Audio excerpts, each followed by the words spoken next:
பார்க்க போகிற படத்தோட பேர் காப்பே ரணசிங்கம். அதுதான் படத்தோட பேர். இந்த படம் ரொம்பவே நல்லா இருக்கும். வாங்க கதைக்குள்ள போயிடலாம். இதோட ஹீரோ பார்த்தீங்கன்னா விஜய் சேதுபதி அவர் தான் ஹீரோ. ஹீரோயின் பார்த்தீங்கன்னா ஐஸ்வர்யா ராஜேஷ் இருக்காங்களா, அவங்க தான் வந்துட்டு ஹீரோயினாக இருப்பாங்க. இப்போ எடுத்தோடனே பார்த்தீங்கன்னா அவங்க ஊரில் வந்து ஒரு கிராமம் கதையாக தான் இருக்கும். வந்து தண்ணி எடுத்துகிட்டு வந்துட்டு இருப்பாங்க. அதாவது அங்கே தண்ணி இருக்காது, வேற ஒரு இடத்துக்கு வந்து தான் தண்ணி எடுத்துகிட்டு போகணும். ஒரு ட்ராலி மாதிரி தள்ளிட்டு போகிற மாதிரி வண்டி ரெடி பண்ணியிருப்பாங்க. அதில் பார்த்தீங்கன்னா ஒன்றுக்கு 4-5 கூட வந்து அவங்க நிறச்சி வச்சுட்டு, அதாவது குடத்தை மட்டும் எடுத்து வச்சுட்டு இவங்க தள்ளிட்டே வருவாங்க. தண்ணி வந்தோடனே நிறச்சிட்டு அந்த குடத்தை அப்படியே தள்ளிட்டே போகிற மாதிரி தான் இருக்கும். கிராமத்தில் ரொம்ப தூரம் தள்ளி வந்து தான் தண்ணி எடுக்கவே வந்திருப்பாங்க.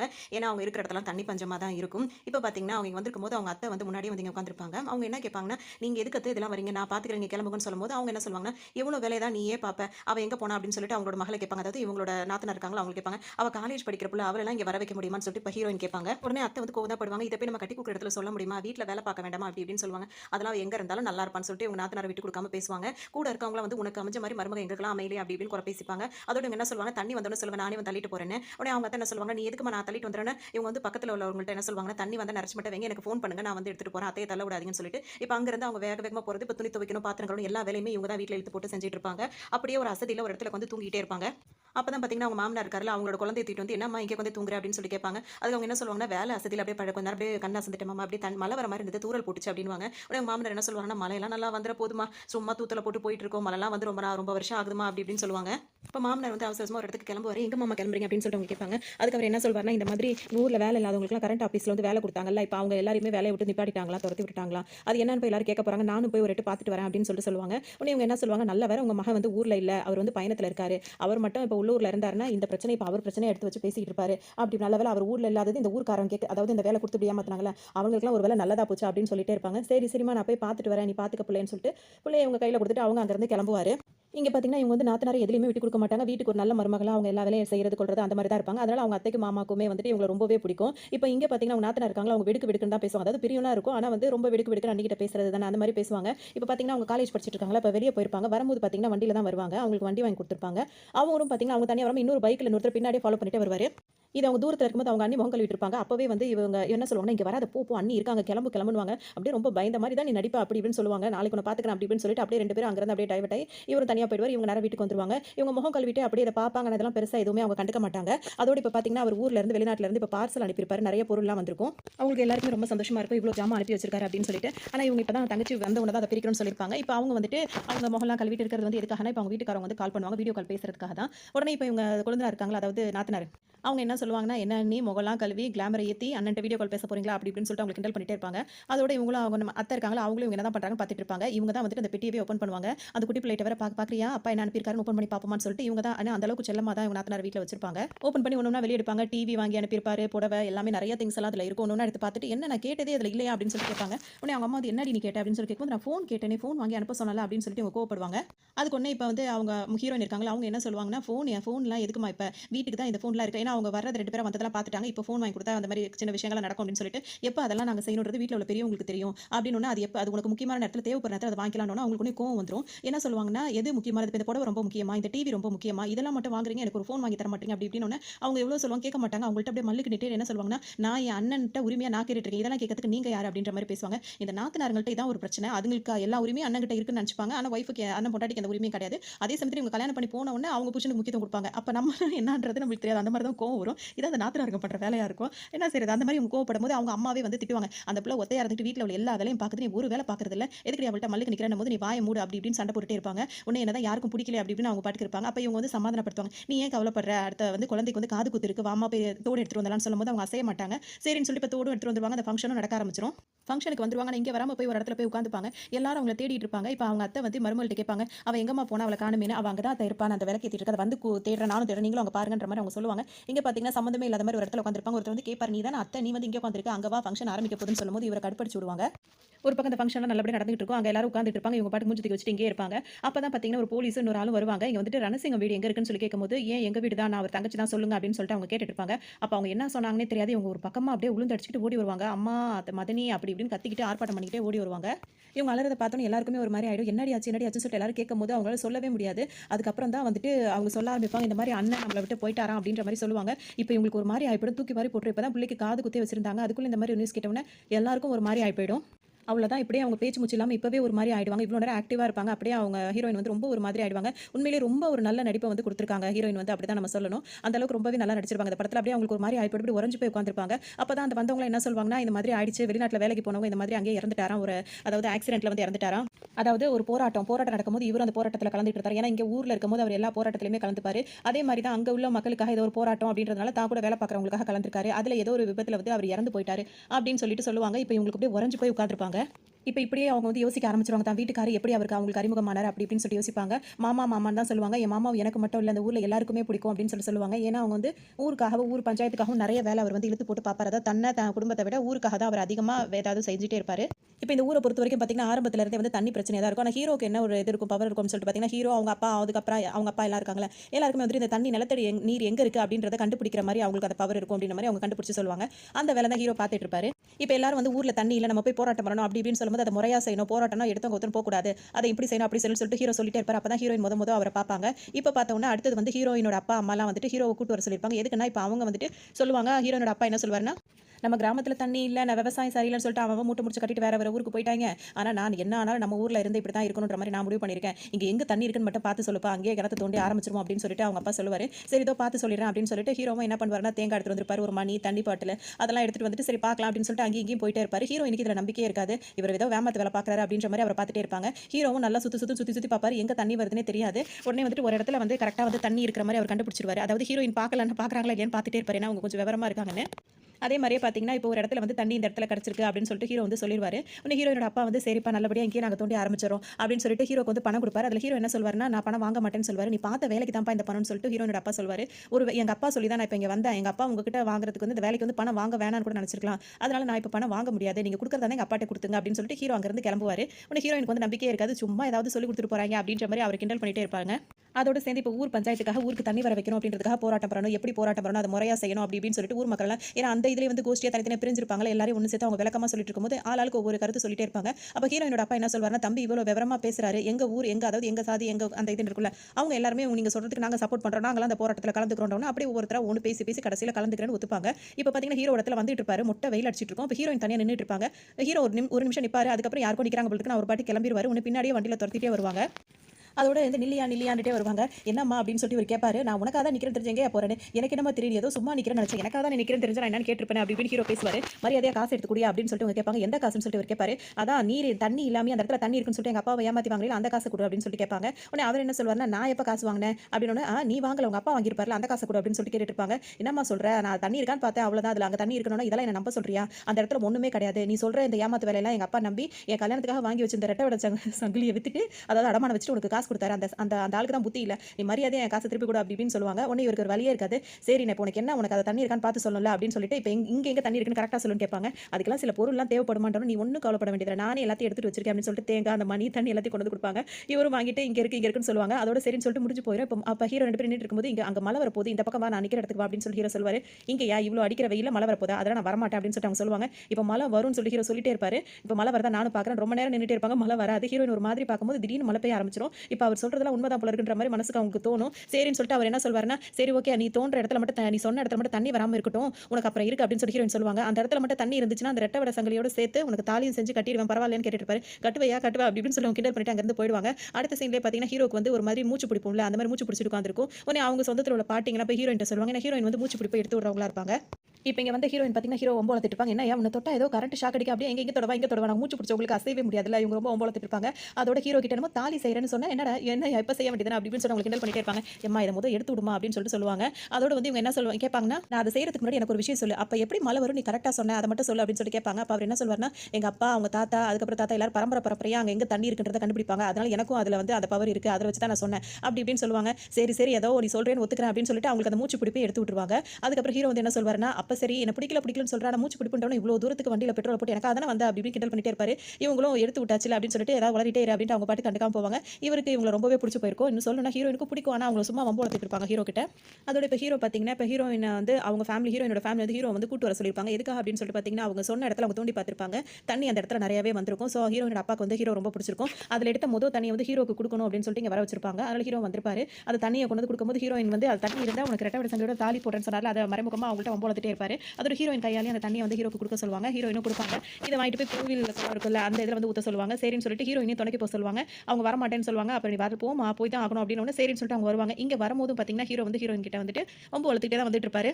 ஏதோ நீ சொல்றதெல்லாம் நீ சொல்றத தண்ணி வருதுன்றதுக்கா நீ சொல்றதெல்லாம் நான் நம்பவும் நினைச்சிட்டு இருக்காது அப்படி இப்படின்னு உடனே அவர் என்ன சொல்வாருன்னா வேற என்னமா செய்ய முடியும் அப்படி இப்படின்னு சொல்லிட்டு கிண்டல் பண்ணிட்டு எப்போ நம்ம கல்யாணம் பண்ணிக்கலாம் அப்படி இப்படின்ற மாதிரி பேசிட்டே இருப்பாரு. அவங்களுக்கு அது ரொம்ப கடுப்பா இருக்க மாதிரி சும்மா அதை ஆக்ஷன் தான் பண்ணிட்டு இருப்பாங்க. அந்த மாதிரி பண்ணிட்டு அங்கிருந்து அவங்க கிளம்பிடுவாங்க. அதோட பார்த்தீங்கன்னா இப்போ தண்ணிக்காக போராட்டம் பண்ணிட்டு இருக்காருல ஹீரோ அந்த சொல்லி வச்சிருந்தாங்களே இப்போ அந்த போராட்ட நாள் தான் வந்திருக்கும். எல்லாருமே வந்து உட்காந்துருப்பாங்க. யார்கிட்டயும் பர்மிஷன் வாங்காமே இந்த கூட்டத்தை வந்து ஏற்பாடு பண்ணிருப்பாரு. ஹீரோ என்ன பர்மிஷன் கிட்ட சில நேரம் கொடுக்க மாட்டாங்க. அந்த போராட்டம் பண்ண முடியாதுன்னு சொல்லிட்டு ஹீரோ வந்து யார்கிட்டயும் பர்மிஷன் வாங்காமே இவ்வளவு கூட்டத்தையும் கூட்டு வந்துருவாரு. இப்போ இங்க மேல இடத்துல இருந்து வரவங்க வந்து இந்த போலீஸ்காரங்க எல்லாம் திட்டுவாங்க. என்ன பண்ணிட்டு இருக்கீங்க இவ்வளவு கூட்ட வரைக்கும் எங்களுக்கே தெரியாது சார் எப்படி இவ்வளவு கூட்டத்தை கூட்டினாங்கன்னு தெரியல காலையிலே வந்து இப்படி உட்காந்துருக்காங்க அப்படி இப்படின்னு சொல்லிட்டு இருப்பாங்க. இப்போ ஹீரோட்ட கேட்கும்போது எங்களுக்கு தண்ணி வேணும் அது எப்போ வருது அப்பதான் நாங்க வந்து போவோம் அப்படின்ற மாதிரி எல்லாரும் இது பண்ணுவாங்க. இதுக்கடையில ஹீரோ எல்லாரும் உட்காந்துருப்பாங்க. ஹீரோ வந்து ஹீரோயினுக்காக ஒரு இடம் பிடிச்சி வச்சிருப்பாரு. அப்போ வந்து ஹீரோயின் வந்தோட பின்னாடி அவருக்கு பின்னாடி இடத்த கொடுப்பாரு. கொடுத்த உடனே இப்போ அவங்க தங்கச்சி என்ன சொல்லுவாங்க இதுக்கு தான் அப்பத்துல இருந்து இடத்த பிடிச்சி ரிசர்வ் பண்ணி வச்சிருது அப்படின்னு சொல்லி கிண்டல் பண்ணுவாங்க. இது என்னோட பர்சனல் மேட்டர் தண்ணி மேட்டரோட என் பர்சனல் மேட்டர் பார்த்துட்டு இருக்கேன் கண்டுக்காத அப்படின்னு சொல்லி தங்கச்சி அப்படி சொன்னா அவங்க அந்த பக்கம் திரும்பிப்பாங்க. அதோட இவங்க ரெண்டு பேரும் அப்படியே விளையாடிட்டு இருப்பாங்க. அதோட இவங்க கணத்தை பிடிச்சி ஹீரோட கணத்தை பிடிச்சிக்கிட்டே இருப்பாங்க. நீ சொன்னாலாம் இதெல்லாம் பண்ண மாட்டாங்க இந்த மாதிரிலாம் திமிர்த்தமா பேசிட்டு இருந்தா ஜெயில பிடிச்சி போட்டுருவாங்க அப்படி அதையும் பார்த்துருவோம் அப்படி இப்படின்ற மாதிரி இருப்பாரு. இப்போ வந்து கலெக்டர் வருவார் என்னதான் அவங்க பிரச்சனை கேட்கும்போது அவர் ஹீரோ சொல்லும்போது இன்னும் 2 மாசத்துல உங்களுக்கு நான் இதெல்லாம் தீர்த்து கொடுக்குறேன் அப்படின்னு சொல்லுவாரு. இன்னும் 2 மாசத்துல நீங்க இதை செய்யல அப்படின்னா திரும்ப இந்த மாதிரி நாங்க கூட்டம் போடுவோம்னு சொல்லி ஹீரோ சொல்லுவாரு. சரி ஓகே 2 மாசம் டைம் இருக்குல்ல இப்போ கூட்ட கலையலாம்னு சொல்லிட்டு ஹீரோ அந்த கலெக்டர் சொன்ன உடனே சரின்னு சொல்லிட்டு இப்போ எல்லாரும் அங்கிருந்து கலைஞ்சிருவாங்க. இப்போ இதுக்கு அடுத்த சீன்ல பார்த்தீங்கன்னா ஹீரோக்கும் ஹீரோயினுக்கு வந்து நிச்சயதார்த்தம் நடக்கிற மாதிரி இருக்கும். அவங்க 2 பேரும் தனியா பேச விட்டுருப்பாங்க. அவங்க ரெண்டு தனியா பேசும்போது எப்படி நீ வந்து எனக்கு என்ன பிடிக்கும் இவங்க கேட்கும்போது உனக்கு வந்து ரெட் கலர் ரொம்ப பிடிக்கும்னு சொல்லுவாரு. எப்படி தெரியணும் நீ போடுற 10 ட்ரெஸ்ல 8 ட்ரெஸ் ரெட் கலரா தான் இருக்குன்னு சொல்லிட்டு ஹீரோ சொல்லுவாரு. அதோட நீ குளிக்கிற சோப்பு ஹமாம் சோப்பு அது எப்படி உனக்கு தெரியும் நீ கடைக்கு போய் வாங்கும்போது பார்த்த அப்படி இப்படின்னு சின்ன சின்ன விஷயங்களா சொல்லிட்டே இருப்பாரு. சரி என்ன பிடிச்சது சரி எங்க அப்பாவை எப்படி நீ கவுத்த அப்படின்னு சொல்லி கேட்பாங்க. உன்னை ஃபாலோ பண்ணும்போதே உங்க அப்பாவையும் நான் ஃபாலோ பண்ணிட்டே இருந்துட்டேன் அதுல தான் அவர் வந்து விழுந்துட்டாரு அப்படி இப்படின்னு சொல்லிட்டு இருப்பாரு. சரின்னு சொல்லிட்டு அப்படியே ரொமான்ஸ் முத்தி போய் அப்படியே கொஞ்ச நாள் போகிற அவங்க தங்கச்சி வந்து என்ன பண்ணிட்டு இருக்கேன்னு கேட்கும்போது இல்ல நான் வந்து ரகசியம் சொல்ல போனோட தனியா பேசுறேன் வந்து ரகசியம் சொல்ல போறியா அப்படின்னு சொல்லிட்டு அவங்களை கூட்டு வந்துருவாங்க. இப்போ மாலை போட சொல்லுவாங்க. மாலை போடும்போது ஹீரோ வீட்ல இருந்து ஒருத்தர் சொல்வாரு அந்த முனிஸ் இருக்கார்ல அவர் இன்னொருத்தவர் சொல்வாரு ரொம்ப குனியாதப்பா அப்புறம் பொண்டாட்டிகிட்ட எப்பவுமே நம்ம வந்து குனிஞ்சு போற மாதிரி இருக்கும். ஹீரோ ரொம்ப முட்டி போட்டு குனிஞ்சு உட்காருவார். ஏன்னா இது தப்பு இல்ல பொண்டாட்டிகிட்ட நம்ம வந்து அதாவது என்ன சொல்றது ஒரு கணவனை வந்துட்டு எப்படி சொல்றது அவருக்காக எதுவும் செய்யற ஒரு மனைவியா இருக்கும்போது மனைவிக்காக எதுவும் செய்யற கணவனா இருக்கிறத தப்பே இல்லைன்ற மாதிரி அவர் நடிச்சிருப்பாரு.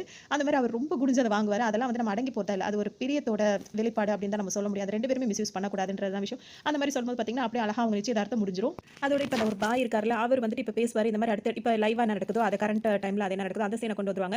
அங்க கட்டும்போது பாத்தீங்கன்னா இப்ப அவர் இறந்து போயிட்டாரு. அவரோட உடம்பு வந்து இப்ப கொண்டு வரணும் இந்தியாவுக்கு கொண்டு வரணும் நிறைய ஃபார்மாலிட்டிஸ் இருக்கணும். அவங்க மாமனாருக்கு அதாவது ஹீரோயினோட அப்பாக்கு வந்து ஒண்ணுமே புரியாது யார்கிட்ட போறது என்ன கேட்கறது எனக்கு ஒண்ணுமே தெரியலன்னு இவர் தான் சொல்லுவாரு. முதல் நீங்க வந்து தாசில்தாரை பார்க்கணும் அதுக்கப்புறம் விவோ அந்த மாதிரிலாம் இருக்காங்களா அவங்க எல்லாம் பார்த்துட்டு இவர் வந்து இந்த ஊருக்கார் தான் அப்படின்னு சொல்லிட்டு சர்டிஃபிகேட் வாங்கணும். அதுக்கப்புறம் ஆதார் கார்டோட ப்ரூஃப் எடுத்துட்டு கொண்டு போய் கலெக்டர் ஆஃபீஸ்ல கொடுத்தோம் அப்படின்னா அவங்க வந்து மேலிடத்துக்கு பேசுவாங்க. அப்படி மேலிட இந்தியா சார்பா வந்து அந்த தூதரகத்துக்கு பேசி அப்படி தான் அனுப்புவாங்கன்னு சொல்லிட்டு விவரம் சொல்வாரு. இவருக்கு ஒண்ணுமே புரியாது இருந்தாலும் மண்டே ஆட்டிப்பாரு. அதோட பாத்தீங்கன்னா அப்படி இதுக்கெல்லாம் வந்து ஒரு குறைஞ்சது 3 லட்சமா ஆகும். ஏன்னா அவங்களோட உடம்பை கூட்டிட்டு கொண்டு வராங்கல்ல அவங்களுக்கு சேர்த்து நம்ம தான் டிக்கெட் போடணும் அப்படின்னு 3 லட்சம் ஆகுமான்னு சொல்லிட்டு ஹீரோட அப்பா சொல்லவும் உங்களுக்கு காசு பிரச்சனையா இருந்தா 50,000 ரூபாய் செலவுல ஒண்ணு வேணா ஒன்று பண்ணிக்கலாம் பேசாம எல்லாத்தையுமே இதான் ப்ரூஃப் அப்படி இப்படி நீங்க அனுப்பிட்டீங்க அப்படின்னா அங்கேயே வேலை செய்யறவங்களே அதே இடத்துலயே அங்கேயே அடக்கம் பண்ணிடுவாங்கன்னு ஹீரோனுக்கு ரொம்ப கோவம் வந்துடும். எந்திரிச்சு பாய் எப்படி சட்டையை பிடிச்சி ஆட்டிட்டு அவங்க அப்பாட்ட போய் என் தெய்வம் இங்க வந்தாகணும் என் வீட்டுக்காரர் இங்க வந்தாகணும் அப்படி இப்படின்னு சொல்லிட்டு அவர் விட்டுறாதப்பா அவர் எப்படியா கொண்டு வரணுவாங்க. கண்டிப்பா நான் கொண்டு வரமா அப்படி இப்படின்னு சொல்லிட்டு அவங்க அப்பாவும் சொல்லுவாங்க. அதோட ஹீரோ வந்து இப்ப திரும்ப பழைய சீன்லாம் காட்டுவாங்க. அதுல பாத்தீங்கன்னா அவங்க வீடு கட்டிட்டு இருப்பாங்க. அந்த வீடெல்லாம் வந்து வீடியோ கால்ல இங்க தான் ரூம் வரப்போகுது இங்க தான் ஜன்னல் வரப்போகுது அப்படின்னு சொல்லிட்டு ஹீரோயின் காட்டிட்டே இருப்பாங்க. அடுத்தது இங்க பாத்தீங்கன்னா அதோட கண்டினியூஸாவே எப்படி இருக்குன்னா ஹீரோ வந்து சும்மாவே இருக்க மாட்டார். ஊர் பஞ்சாயத்துல எல்லாத்துலயுமே தலையிடுவாரு. இப்போ அவர் பண்ணிட்டு இருக்க பஞ்சாயத்து வந்து என்னவா இருக்கும்னு சொல்லிட்டு பாத்தீங்கன்னா இதே மாதிரி வெளிநாட்டுக்கு போயிருப்பாரு ஒரு பொண்ணோட வீட்டுக்காரு. அந்த வீட்டுக்கார் வந்து அங்கேயே இறந்து போயிருப்பாரு. இப்போ என்ன நடக்கும்னு சொல்லிட்டு பாத்தீங்கன்னா வெளிநாட்டுக்கு போய் வேலை பார்க்குறவங்க அங்க இறந்து போயிட்டாங்கன்னா அங்க நஷ்ட ஈடு பணம் கொடுப்பாங்கல்ல அந்த பணத்தை வாங்குறதுக்காக இப்போ அந்த பொண்ணோட மாமியார் அதாவது கொழுந்த நாத்தனார் எல்லாரும் என்ன செய்வாங்கன்னா என் மகனோட பொண்டாட்டியே கிடையாது இவன் வந்து வேற யாருக்கிட்டே தப்பான ஒரு இதுல இருக்கா இவளுக்கு எப்படி அந்த பணம் போய் சேரணும் அப்படின்னு சொல்லிட்டு இவளை இந்த பொண்ணை போட்டு அடி நடிப்பாங்க. ஹீரோ வந்து தட்டி கேட்டு இந்த பொண்ணுக்கு உண்டானதை கொடுக்கணும் அப்படின்ற மாதிரி அவர் வந்து சொல்லுவார். அதை யாரும் கேட்க மாட்டாங்க. உடனே அவர் கை கலப்பாயிடும் எல்லாரையும் போட்டு அடிக்க ஆரம்பிச்சிருவாரு. அதோட இங்க போலீஸ் கேஸ் ஆகி போலீஸ் ஸ்டேஷனுக்கு வந்துருவாங்க. இப்போ விசாரிச்சு பார்க்கும்போது அவங்க மேல தப்பு இருக்குன்றது நல்லா தெரியும். அதுக்காக தான் ஹீரோ கேட்டிருக்காருன்றது உங்களுக்கு தெரியும். இப்போ அந்த பொண்ணு டைரக்டா அந்த போலீஸ் கேட்கும்போது பொண்ணு என்ன சொல்வாங்கன்னா இந்த மாதிரி ஒரு பயணம் போயிருந்தாரு இவங்க எல்லாம் வந்துட்டு இப்போ இந்த மாதிரி நான் ஒரு பொண்டாட்டியே இல்லைன்னு சொல்றாங்க நான் தப்பானவன் சொல்லிட்டு இப்பெல்லாம் சொல்றாங்க எதுக்காக அப்படின்னா அந்த பணத்தை வந்து நான் அனுபவிக்க கூடாது அப்படின்றதுக்காக இப்பெல்லாம் பேசுறாங்க அப்படின்னு சொல்லுவோம். இதெல்லாம் என்ன அது உன் மருமகளை பத்தி நீயே அப்படி தப்பா அசிங்கமா பேசிட்டு இருக்கன்னு சொல்லிட்டு போலீஸ்கார் வந்து அவங்களெல்லாம் திட்டுவாரு. அதோட என்னப்பா ரணசிங்கம் நீ நீயே எல்லா பஞ்சாயத்து பார்த்துட்டு அப்போ எதுக்காக தான் நாங்கள் போலீஸ் ஸ்டேஷன்ல நாங்களாம் இருக்கோம் அப்படின்னு இப்போ அவங்க சொல்லி அனுப்புவாங்க இந்த மாதிரி நீ கோர்ட்ல கேஸ் போட்டுருமா அப்பதான் அந்த பணம் உனக்கு வரும் இல்லாட்டி இவங்க இதே மாதிரி தான் பிரச்சனை பண்ணிட்டு இருப்பாங்க அப்படின்னு சொல்லிட்டு அனுப்பி விட்டுருவாங்க. எல்லாரும் சமாதானப்படுத்தி அனுப்பி விடுவாங்க. அப்போ மாப்பிள்ளை வீட்டில் கோவமாவே அங்கிருந்து போவாங்க. எல்லாரும் போனோன்னு ரணசிங்கத்துக்கு அந்த போலீஸ் என்ன சொல்வாருன்னா ரொம்ப விடச்சிக்கிட்டே அப்படியே தெரியாத அப்புறம் எலும்பெல்லாம் உடைக்கிற மாதிரி இருக்கும் அப்படின்ற மாதிரி இவர் வந்து மிரட்டி அனுப்புவாரு. அதோட இங்கே பார்த்தீங்கன்னா திரும்ப அந்த தண்ணி பிரச்சனை இருக்குல்ல, அதுக்கு வந்துட்டு 144 என்னமோ அந்த தடை உத்தரவு மாதிரி போட்டிருப்பாங்க. எதுக்காக அப்படின்னா வந்துட்டு இவங்கலாம் வேற ஏதோ போராட்டம் பண்றாங்க தண்ணிக்காக அப்படின்னு சொல்லிட்டு அந்த 2 மாசம் முடியும்போது நான் சரி பண்ணி தரேன்னு சொல்லியிருந்தாங்கல்ல, அதுக்குள்ளேயே வந்துட்டு இந்த மாதிரிலாம் நடக்காத மாதிரி ஏதோ ஒரு நியூஸ் வந்துரும். அதனால மக்கள்லாம் வந்து கொதிச்சிட்டு இருப்பாங்க. அப்ப நம்ம திரும்பவும் போராட்டம் பண்ணணும். அது பண்ணிடுவோம் அப்படின்னு சொல்லிட்டு தான் ஊருக்குள்ள தடை போட்டிருக்காங்க. அப்படின்னா யாருமே எங்கேயும் போகக்கூடாதுல்ல, எல்லாருமே வீட்ல தானே இருக்கணும் அப்படின்ற மாதிரி இப்ப பேசிட்டு இருப்பாங்க. இப்ப பார்த்தீங்கன்னா ஹீரோயின் வந்து ஹீரோக்கு கால் பண்ணி ஒரே அழுகலன்னு அழுவாங்க. எதுக்காக அப்படின்னு சொல்லிட்டு பார்த்தோம்னா, அவங்க 2 பேருக்கு ஆல்ரெடி நிச்சயம் பண்ணி வச்சிருந்தாங்கல்ல. இப்ப இந்த டைம்ல தான் அவங்களுக்கு கல்யாணம்னு சொல்லிட்டு வச்சிருப்பாங்க. ஆனா அந்த தடை போட்டதுனால யாருமே எங்கேயும் வெளிய போகக்கூடாதுன்றுவாங்க. உடனே ஹீரோ என்ன சொல்லுவாருன்னா, உங்க அப்பாட்ட போன கொடு அப்படின்னு சொல்லுவாரு. என்ன பேசுவாங்கன்னு தெரியாது. அதோட அமைதியா இருக்கும். இப்ப பார்த்தீங்கன்னா ஊர்ல இருந்து 2 பேரா அப்படியே தனித்தனியா தண்ணி வண்டிய தள்ளிக்கிட்டு குடத்த வச்சுட்டு அப்படியே போயிட்டே இருப்பாங்க. போலீஸ்காரங்க ரோட்ல நடந்துட்டே இருப்பாங்க. எங்க போறீங்கன்னு கேட்கும்போது தண்ணி வந்திருக்கு, தண்ணி பிடிக்க வேணாமா அப்படி இப்படின்னு காரணத்தை வச்சுக்கிட்டே திரிங்க அப்படி இப்படின்னு அனுப்பி விடுறாரு. அப்படியே 2 பேரா வந்துருவாங்க. எங்கன்னு பார்த்தா ஊருக்கு ஒதுக்குப்புறமா ஒரு மண்டபம் இருக்கும். அந்த மண்டபத்துல வந்து ஊர் சனமே மொத்தமா வந்து நிப்பாங்க. பொண்ணு மாப்பிள்ளை எல்லாருமே வந்திருப்பாங்க. இல்ல ரெடியா வந்திருப்பாங்க. இப்ப இவங்க 2 பேருக்கு கல்யாணம் தான் இப்படி யாருக்கும் தெரியாது. ஏன்னா வெளிய நடமாட்டம் இருக்க கூடாதுன்னு சொல்லிட்டு எல்லாம் போய் சொல்லிட்டு வந்திருப்பாங்க. இங்க வந்து பொண்ணு மாப்பிள்ளை மட்டும் தான் கல்யாண ட்ரெஸ் போட்டிருப்பாங்க. அவங்க 2 பேருக்கு மாலை மாத்தி அங்கேயே தாலி கட்டிடுவாங்க. போட்டோ கூட எடுக்க மாட்டாங்க. அதுதான் அவங்க பண்ண பெரிய தப்பா இருக்கும். சரின்னு சொல்லிட்டு அவங்களுக்கு கல்யாணம் நடந்தா போதும் அப்படின்றது. ஏன்னா வரப்போறது நல்லது கெட்டது நம்மளுக்கு தெரியாதுல்ல. அதனால வந்துட்டு இவங்களும் சந்தோஷமா இவங்களோட கல்யாணமும் முடிஞ்சிரும். கல்யாணம் முடிஞ்ச கையோடயே பார்த்தீங்க இப்ப மறுநாள் வந்துட்டு இங்க தான் வந்திருப்பாரு. அதாவது அந்த கலெக்டர் ஆஃபீஸ்க்கு வந்துட்டு நாங்க 2 மாசம் சரி பண்ணி தரோம்னு சொன்னீங்க. நீங்க அதுவும் பண்ணல. இது யாருன்னு கேட்கும்போது இது என் ஒய்ஃப். எங்க உங்களெல்லாம் கூப்பிட்டு கல்யாணம் பண்ண விடுறீங்க? தடை போட்டு வச்சிட்டீங்களான்னு நீங்க எனக்கு கொடுத்த அந்த 2 மாசம் இன்னும் முடியல ரணசிங்கம். அதுக்குள்ள நான் உங்களுக்கு ஏதாவது ஏற்பாடு பண்ணி தருவேன்னு சொல்லிட்டு கலெக்டர் அங்க போவாரு. சரின்னு சொல்லிட்டு கல்யாண வாழ்த்து சொல்லிடுவாங்க. அதோட உங்களுக்கு இந்த ஃபர்ஸ்ட் நைட் நடக்கும்போது பார்த்தீங்கன்னா இப்ப இவங்க வீட்டுக்கு வந்திருப்பாங்க. இங்க பார்த்தீங்கன்னா அவங்க அப்பா, அம்மா, தங்கச்சி யாருமே இங்க இருக்க மாட்டாங்க. அவங்களாம் எங்க அப்படின்னு சொல்லி ஹீரோயின் கேட்பாங்க. தங்கச்சி அம்மாவும் சித்தப்பா வீட்ல இருக்காங்க. அப்பா வந்து இங்க இருக்காரு அப்படின்னு. ஏன்னா அவங்க வீட்ல ஒரு சின்ன ஹால் மட்டும் தான் இருக்கும். அதனால இப்படி எல்லாம் இருக்கும்போது ஹீரோயினுக்கு வந்து ரொம்ப கோவமா வரும். ஊர் பஞ்சாயத்து இதெல்லாம் பண்ற அதெல்லாம் சரிதான். அதான் நீ இதெல்லாம் வீட்டுக்கும் சேர்த்து செஞ்சுட்டு நீ ஊருக்கு செய்வேன்னு நான் நினைச்சேன். நீ என்னன்னா வீட்ல ஒண்ணுமே இல்லாம இப்படி இருக்கே அப்படின்னு சொல்லிட்டு கோவப்படுவாங்க. அதோட மட்டும் இல்லாம அவங்க என்ன சொல்லுவாங்க அப்படின்னு சொல்லிட்டு பார்த்தோம்னா, எது செய்யறதா வீட்ல இருந்து ஆரம்பிக்கணும். நம்ம எல்லாரும் சேர்ந்து ஒண்ணா இருக்க மாதிரி ஒரு வீடு கட்டணும். ஏன்டா ஹீரோக்கு அப்படியே ஒரு மாதிரி ஆச்சரியமா இருக்கும். என்ன பார்க்குற அப்படின்னு சொல்லி கேட்கும்போது, இல்ல இந்த மாதிரி யாரும் இவ்ளோ விவரமாலாம் பேசினது இல்ல. அதனால என் பொண்டாட்டி பேசுறத ஆர்வமா பார்த்துட்டு இருக்கேன்டோனே, இப்ப பார்த்து எல்லாம் ஒரு வீட்ல இருக்காங்க. என்ன சொல்லுவாங்க? ஊருக்கு தெரிஞ்சா என்ன சொல்லுவாங்க? பொண்டாட்டி வந்தவுடனே வீட்ல உள்ளவங்க எல்லாம் துரத்திட்டான்னு சொல்ல மாட்டாங்களா? அப்படின்னு கேட்பாங்க. இதுவரைக்கும் இத நான் யோசிக்காம போயிட்டேனே அப்படின்னு சொல்லி ஹீரோ சொல்லிட்டே இருக்கும்போது, அவங்க பேசாம பாயத்தெல்லாம் எடுத்து போய் கீழ போய் படுத்துப்பாங்க. அதோட அங்க முடிஞ்சிரும். அதுக்கப்புறம் பார்த்தீங்கன்னா, அப்படியே அங்க படுக்கிறவங்களோட திடீர்னு இப்ப நடக்கிற மாதிரி அவங்க முழிப்பாங்க. ஏதாவது இப்ப சீன் ஓடிட்டு இருக்கு. ஏதோ அப்பப்ப அவங்க நினைச்சு பார்க்குறாங்க. அப்ப வெளிய பார்த்தீங்கன்னா, ஆம்புலன்ஸ் சத்தம் கேட்கும். அப்படியே ஊர் ஃபுல்லா கூடி நின்னு எல்லாரும் அழுதுட்டு இருப்பாங்க. என்ன இருக்கும் பார்த்தோம் அப்படின்னா, வெளிநாட்டுல வேலைக்கு போனவர் தான். அவர் இறந்து போயிருப்பாரு. அவரோட உடம்பு தான் இப்ப வந்திருக்கும். அத தான் வச்சு எல்லாம் அழுதுட்டு இருப்பாங்க. இவங்க வந்து பார்ப்பாங்க. அப்ப வர்றவங்க என்ன சொல்வாங்கன்னா, ஏன்னா இவருக்காக ஒருத்தவங்க சப்போர்ட் பண்ணார்ல ஒரு ஃபேமிலி இப்ப போலீஸ் ஸ்டேஷன்ல. அவங்க வந்து இவங்களுக்கு ஆறுதல் சொல்லிட்டு ஏன்னா அவங்களோட ஹஸ்பண்ட் அப்படிதானே இறந்து போனாரு. என்ன வாழ்க்கையோ இது சம்பாத்தியம் பண்ற பேர்ல ஊருக்கு போயிட்டு இப்படி வந்து எல்லாம் இறந்து போய் வராங்க அப்படின்னு அவங்க புலம்பிட்டு போவாங்க. அதோட இவங்களுக்கு மனசு ரொம்ப கஷ்டமா இருக்கும். இப்ப இங்க பார்த்தீங்கன்னா, கல்யாணம் ஆகி உங்களுக்கு 2 மாசம் முடிஞ்சிருக்கும். ஹீரோயின் வந்து சொன்னதுனால இங்கேயே ஏதாவது வேலைக்கு போ, இல்ல வெளிநாட்டுக்காவது ஏதாவது வேலைக்கு போன்னு சொல்லுவாங்க. சரின்னு சொல்லி அவருக்கும் அது நல்லதுன்னு படும். சரின்னு சொல்லிட்டு இப்ப வெளிநாடு ஏற்பாடு பண்ணி கிளம்பிருவாரு. கிளம்பும்போது பார்த்தீங்கன்னா, அங்க வந்து அவங்க மாமியார் வந்து சமைச்சு கொண்டு வந்திருப்பாங்க. அதாவது அவங்க அம்மா ஹீரோவோட அம்மா சமைச்சு கொண்டு வந்திருப்பாங்க. ஹீரோ வந்து எல்லாருக்கும் ஊட்டிட்டே வருவாரு. கடைசில அவங்க வைஃப்க்கு ஊட்டும்போது தங்கச்சி என்ன கேட்பாங்கன்னா, உன் பொண்டாட்டிக்கு ஊட்டுறத போய் ஊட்ட வேண்டியது அது எதுக்கு எல்லாருக்கும் ஊட்டிட்டு ஒரு டிராமா போட்டு போய் ஊட்ட போறியா அப்படின்னு சொல்லிட்டு சொல்லுவாங்க. உடனே இவரு சிரிச்சிட்டு அத்தை நீங்களும் வாங்க உங்களுக்கு ஊட்டுறேன்னு சொல்லிட்டு அவங்களோட மாமியார் இருக்காங்க. அவங்க குடும்பம் அவங்களும் சிரிச்சிட்டே வருவாங்க. உடனே ஹீரோயின் என்ன சொல்லுவாங்க, நீ அவர் தான் கூப்பிட்டு நீ சிரிச்சிட்டு வர போமா அந்த பக்கம் அப்படின்னு சொல்லிட்டு அந்த சட்டியை வாங்கி இருடி எங்க அம்மா சமைச்சது சொல்லிட்டு அவர் 2 வாய் சாப்பிட்டுட்டு கொடுப்பாரு. இப்ப அவங்க நிக்கிறது வந்து ஏர்போர்ட்ல தான் இருக்காங்க. இப்ப இவர் வந்து பயணம் போக அவர் கிளம்பிட்டாரு. அதோட எல்லாருமே அவர் வந்து வழி அனுப்புறதுக்கு தான் வந்திருக்காங்க. இப்ப தங்கச்சியும் அழுவாங்க. அவங்க வைஃப் எல்லாம் சொல்ல வேண்டியதே இல்ல. அவங்க ஆறுதல் சொல்லிட்டே இருப்பாங்க. நீ எப்படி இருக்கணும், அப்படி இருக்கணும், இந்த மாதிரி இருக்கணும், சாப்பிடணும், தலைக்கு என்ன தேய்க்கணும், அப்படியே குளிக்கணும், அந்த மாதிரிலாம் எல்லாத்தையுமே சொல்லிட்டே இருப்பாங்க. அப்ப வந்து என்ன சொல்லுவாங்கன்னா, இப்ப நீ பாட்டுக்கு கிளம்பி போற, இப்ப நான் புள்ளத்தாச்சியை தனியா விட்டுட்டு அப்படின்னு சொல்லுவாங்கன்னா, அப்ப அவங்க குழந்தை உண்டாயிருப்பாங்க.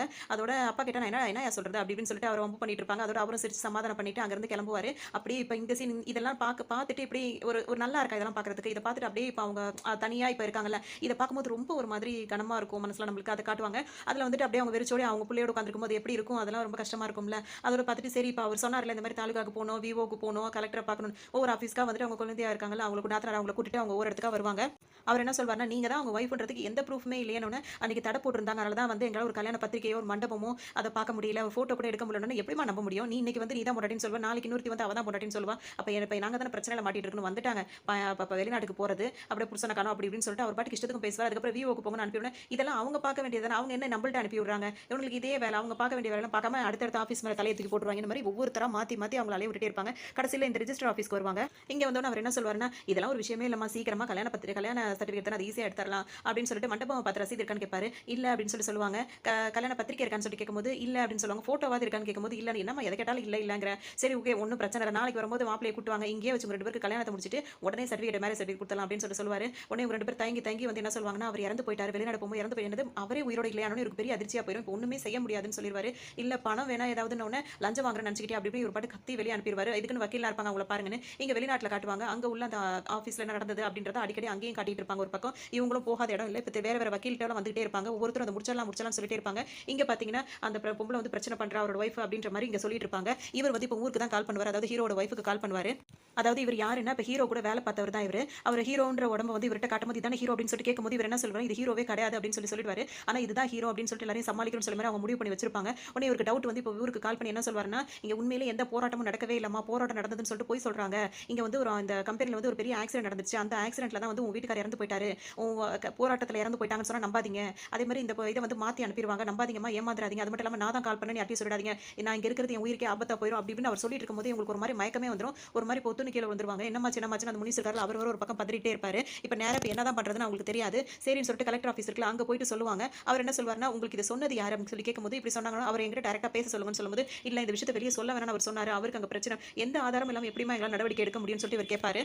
நீங்க சொல்ற மாதிரி மட்டும் நடந்திருந்தா அந்த கம்பெனி மேல கேஸே போடலாம் அப்படி இப்படின்னு இவர் சொல்வாரு. எனக்கு கேஸும் வேணாம், எந்த பணமும் வேணாம், எதுவுமே வேணாம், என் புருஷனோட உடம்பு மட்டும் நீங்க எப்படியாவது எனக்கு வாங்கி கொடுத்தா போதும் அப்படின்னு சொல்லி இவங்க கேட்டுட்டே இருப்பாங்க. அதோட நான் என்னால முடிஞ்சதை நான் செய்யறேமா அப்படின்னு சொல்லுவார் கலெக்டரும். சரின்னு சொல்லிட்டு இப்போ இவங்க வேற ஊருக்கு வந்திருப்பாங்க. எதுக்கு அந்த பாய் இருக்காருல அவர் பக்கம் தான் வருவாங்க. போலீஸ்காரங்களாம் வந்துட்டு இவங்க ரொம்ப மட்டமா பேசிட்டு இருப்பாங்க. அதுவே பார்க்க ஒரு மாதிரி கஷ்டமா இருக்கு. இந்த பாய் வந்து ஏமா இங்க நிக்கிற அப்படின்னு சொல்லி கேட்டுட்டு இருப்பாரு. உங்களை பார்க்க தான் வந்தேன், அவருக்கு வந்து என்னதான் நடந்துச்சு உண்மையை சொல்லுவேன்னு சொல்லும்போது நான் இப்பதாம்மா தொழுதுட்டு வரேன், போய் சொன்னா என்ன வந்து படிச்சவன மன்னிக்க மாட்டேன் அப்படின்னு சொல்லிட்டு இவர் உண்மையை சொல்வார். என்னன்னா உன் புருஷனுக்கு வந்துட்டு போராட்டம்லாம் பண்ணலாமா, ஆக்சிடென்ட் தான் ஆயிருக்கு, ஆக்சிடென்ட்ல தான் இறந்து போயிட்டாரு. ஆனால் அது வெளியே சொல்ல மாட்டாங்க, சொன்னா அந்த கம்பெனிக்கு அங்கே உள்ளவங்களுக்குலாம் பிரச்சனை வரும் அப்படின்னு சொல்லிட்டு இது வந்து போராட்டத்தில், ஏன்னா இந்த ஊரில் அவர் அது பண்ணிட்டு இருந்ததுனால அதே மாதிரி அவரை அங்கே வச்சு கற்பனை பண்ணிட்டாங்க. நம்மளும் ஒன்றும் செய்ய முடியாதுமா, நீ இந்த மாதிரி இதுங்களெல்லாம் மட்டும் முயற்சி பண்ணி பாரு, என்னால் முடிஞ்சதை நான் செய்கிறேன்னு சொல்லிட்டு இவரும் சொல்லுவார். இப்போ இவங்க பார்த்தீங்கன்னா டெய்லி அவங்க வீட்டுக்காரர் உட்காந்து பேசுகிற மாதிரி அதே மாதிரி உட்காந்து பேசுவாங்க. இவங்க கண்ணுக்கு அவர் தெரியிற மாதிரி பேசிட்டே இருப்பாங்க. அப்போ இவங்க சாப்பிடவே மாட்டாங்க. அவங்க அத்தை சாப்பிட கூப்பிட வருவாங்க. அவங்க நாத்தனார் வந்து நான் பேசிக்கிறேன் இப்போ அப்படின்னு சொல்லிட்டு அனுப்புவாங்க. அப்போ ரெண்டு பேருமே அவங்க தனியாக பேசிக்கிறத நினச்சி ரொம்ப கவலைப்படுவாங்க. மறுநாள் அந்த ஊர் எம்எல்ஏ இருக்கார்ல, அவரை போய் பார்க்கும்போது பார்த்தீங்கன்னா அவர் என்ன சொல்வார்னா, நான் கண்டிப்பாக இதை பற்றி முடிச்சு வைக்கிறேன் அப்படி இப்படின்னு சொல்லிட்டு அவங்களுக்கு ஆறுதல் சொல்லி அனுப்பி விட்டுருவாரு. இந்த முனிஸ் இருக்கார்ல, இவர்கிட்ட என்ன சொல்வாங்க, நாளைக்கு அந்த போராட்டம் இருக்குது, அந்த போராட்டத்துக்கு இந்த பொண்ணை கூட்டு வந்துடணும்.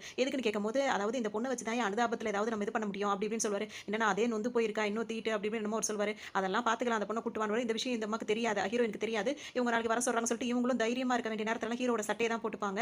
அந்த சட்டையை போட்டுட்டு இப்போ ஹீரோ அந்த இடத்துக்கு அதாவது போராட்டம் நடக்குது பார்த்தீங்களா, அந்த இடத்துக்கு அப்படிதான் வருவாங்க. ஏன் அப்படின்னு சொன்னா, அவங்க சில நேரங்கள் வந்து அவர் ஊருக்கு போறாரு, வெளியூருக்கு போறாரு, இந்த மாதிரி பிரச்சனை எல்லாம் இருக்கிறாருல, அப்போ வந்து ஹீரோயின் வந்து என்ன சொல்வாங்கன்னா, நீ இந்த மாதிரி எல்லாமே செய்யற, எனக்கு தைரியம் வர மாட்டேங்குது அப்படின்னு சொல்லுவாங்க. உனக்கு ஹீரோ என்ன சொல்வாருன்னா, இந்த மாதிரி எல்லாம் இருக்கும்போது பயமா இருக்குன்னு தட்டி சொல்லணும், தைரியம் வர மாட்டேங்குன்னு சொல்ற, அந்த அளவுக்கு நீ தைரியமா இருக்க, நீ எதுக்கு பயப்படுற, இனிமே உனக்கு பயம் வந்தா என்னோட சட்டையை போட்டுக்கோ, உனக்கு தைரியமா இருக்குன்னு சொல்லிட்டு அவரோட சட்டையை போட்டு விடுவாரு. அதனால ஹீரோயின் அவங்களுக்கு பயமா இருக்க நேரத்துல ஹீரோட சட்டையை போட்டுட்டு இருப்பாங்க. இப்போ வந்து நாத்தனார் வந்து பேசும்போது என்ன பைத்தியம் நினைக்கிறீ அப்படின்னு கேட்பாங்க. ஏன்னா நேற்று நைட் அவங்க தனியா பேசுறதுல அவங்க கேட்டது அவங்களுக்கு தெரிஞ்சிருக்கும். இப்போ இவங்களை வச்சுட்டு இவர் வந்து அதாவது என்ன பண்றது யூஸ் பண்ணிட்டு இருப்பாரு. அதாவது போராட்டத்துக்கு இவங்களோட இதை வந்து கண்ணீரை வச்சுட்டு அவங்க விளையாடிட்டு இருப்பாங்க. இதை கேட்டு அவங்களுக்கு தெரிஞ்சோன்னா அந்த இடத்த விட்டு இவங்க வேகமாக வந்துருவாங்க. என்னமா வந்துட்டு அவரை வச்சு நம்மளுக்கு வேலையாக வேண்டியது இருக்கணும், நீ நம்பலாம், நான் அந்தால நம்ப தயாரா இல்லை அப்படின்னு சொல்லிட்டு இவங்க அங்கிருந்து வெளியே வந்துருவாங்க. அதோட ஒரே அழுதுகிட்டே இருப்பாங்க.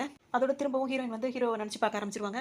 அவர் எப்போ பார்த்தாலும் அவங்க ஒய்ஃப் வந்து அவள் பேசுறது அவங்க அதெல்லாம் நல்லா இருக்கும். அந்த ஹஸ்பண்ட் அண்ட் ஒய்ஃப்ல அந்த ஒரு அந்யோன்யம் அதெல்லாம் பார்க்கறதுக்கு ரொம்ப நல்லா இருக்கும். அந்த மாதிரிலாம் அவங்க போயிட்டு நீ வேலைக்கு போகலாம், இந்த மாதிரி பண்ணலாம், இதை பண்ணலாம் அப்படின்னு சொல்லும்போது சரி நாளைக்கே வேலைக்கு போகிறோம் அப்படின்னு சொல்லிட்டு ஒரு வேலைக்கு வந்து ஒரு இடத்துக்கு நின்றுட்டு இருப்பாரு. அங்கே நிறைய பேருக்கு இவ்வளோ நின்றுட்டு இருப்பாங்க. அப்போ தான் அவருக்கு ஹீரோக்கு வந்து என்ன தெரியும்னா, இந்த இடத்துல தண்ணி இருந்தால் அவருக்கு கண்டுபிடிக்க தெரியும் பார்த்தீங்களா, அந்த மாதிரி அவர் உடம்புல வந்துட்டு ஒரு வைப்ரேஷன் வந்தோம் இந்த இடத்துல தண்ணி இருக்கிறத கண்டுபிடிச்சிருவாரு. இங்கே தோன்றுனா தண்ணி வரும், நம்ம வேலைக்காக வேற எங்கேயும் போக வேண்டியதே இருக்காதுன்னு அது இது உன்னோட முதலாளி யாருன்னு கேட்கும்போது சொல்ல மாட்டாங்க. அங்கே உள்ள ஆளுங்களோட சண்டை வந்துடும். எங்கே போனாலும் இப்படி சண்டை போட்டுட்டே வரையே உன்னை என்ன தான் பண்ணுறதுன்னு சொல்லிட்டு கேட்டுட்டே இருப்பாங்க. மாறி மாறி உங்களுக்குள்ள சண்டை வந்துட்டே இருக்கும்.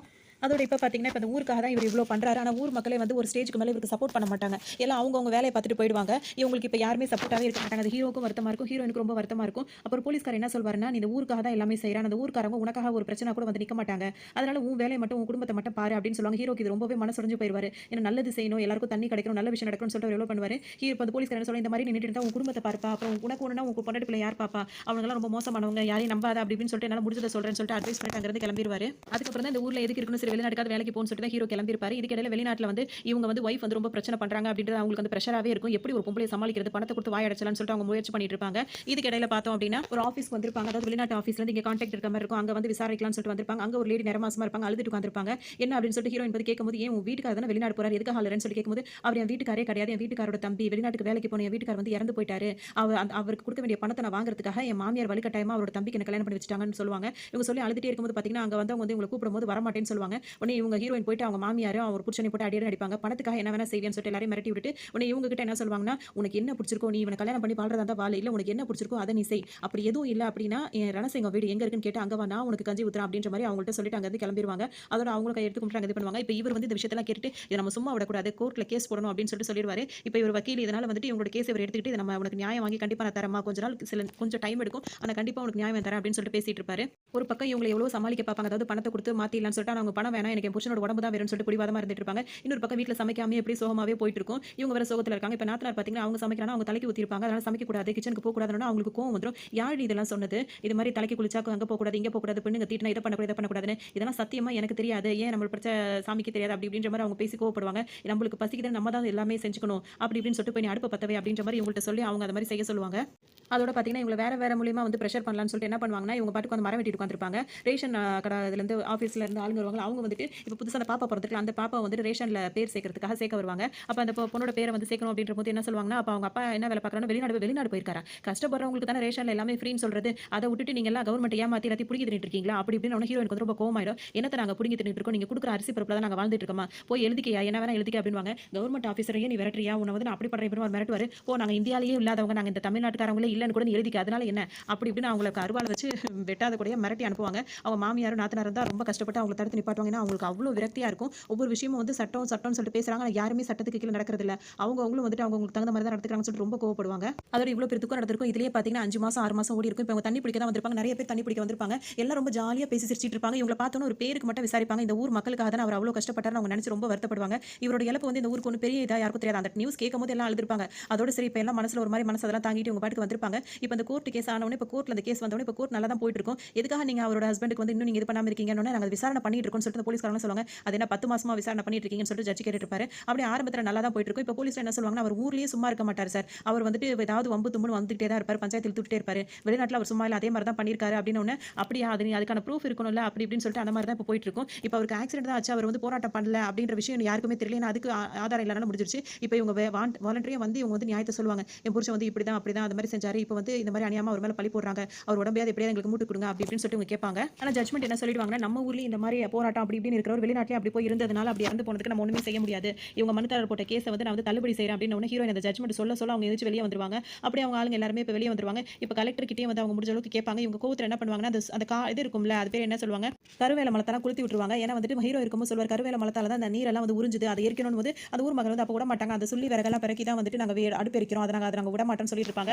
அதோட இந்த மாதிரிலாம் சொல்லி உங்க ஹீரோயின் வந்து வேணும்னே அந்த மாதிரிலாம் பண்ணிட்டு இருப்பாங்க. அதோட நான் வந்து சென்னைக்கு போறேன், நான் போய் பெரிய பெரிய ஆஃபீஸர்களை பார்க்க போறேன் சென்னைக்கு வந்திருப்பாங்க. வரும்போது அவங்க குழந்தையோட வந்திருப்பாங்க. பாவமா இருக்கும். அவங்க தண்ணி வேஸ்டா போயிட்டு இருக்கும். உடனே போய் அதை அடைக்கிறதுக்காக போவாங்க. அப்ப நடு ரோட்ல பாப்பா நிக்கிறது தெரியாம ஒருத்தர் இடிக்க வந்துருவாரு. அங்க வந்து ஒரு பிரச்சனை ஆயிடும். இவங்க வந்து எவ்வளவு சாரி சொல்லுவாங்க. அவர் வந்து என்ன உன் பிள்ளை நடுவுல நிப்பாட்டி இந்த மாதிரி பண்ணிட்டு காசு பறிக்க பாக்குறியா அப்படி இப்படின்னு சொல்லிட்டு திட்டுவாரு. இவர் அங்க மீட் பண்ணுவாங்க. இவர் யாருன்னா இப்ப ஹீரோயின் படிச்ச இடத்துல தான் அவரும் படிச்சிருப்பாரு. இவங்க அடையாளம் கண்டுட்டு அவர் வைஃப் கிட்ட கூட அறிமுகப்படுத்துவாங்க. அவங்க பூக்கடை வச்சிருப்பாங்க. அந்த பொண்ணுக்கு ஏதோ பிரச்சனை வீட்டுக்கு கூட்டு போலாம் அப்படின்னு சொல்லிட்டு சொல்லவும், அதாவது நல்லவங்களுக்கு ஒரு பிரச்சனை வந்தாலும் அவங்களுக்கு உதவி செய்ய அங்கங்க ஆளை வந்து கடவுள் ஏற்படுத்திருப்பாருன்ற மாதிரி இவங்களுக்கு இவர் வந்து எல்லாமே கூட இருந்து அந்த சென்னையில எல்லாம் பார்த்து கொடுப்பாரு. அதே மாதிரி இப்ப அந்த ஆஃபீஸ்க்குலாம் வருவாங்க. அவங்க வீட்டுக்கார பத்தி சொல்லுவாங்க. ஆனா அந்த ஆஃபீஸ்ல உள்ளவங்கலாம் பார்த்தீங்கன்னா கொஞ்சம் கூட சட்டை பண்ண மாட்டாங்க. அவர் ஏதோ அந்த வீடியோ கேம் விளையாடிக்கிட்டு அவர் பாட்டுக்கு அசால்ட்டா பதில் சொல்லிட்டு இருப்பாங்க. இதெல்லாம் நாங்க ஒண்ணும் பண்ண முடியாது. நீங்க அவங்கள போய் பாருங்க. நாங்க பண்ண முடியாது. அவங்கள போய் பாருங்கன்னு ஒருத்தர் மாத்தி ஒருத்தர் கை காட்டுவாங்களே தவிர யார் எதை செய்வானே தெரியாது.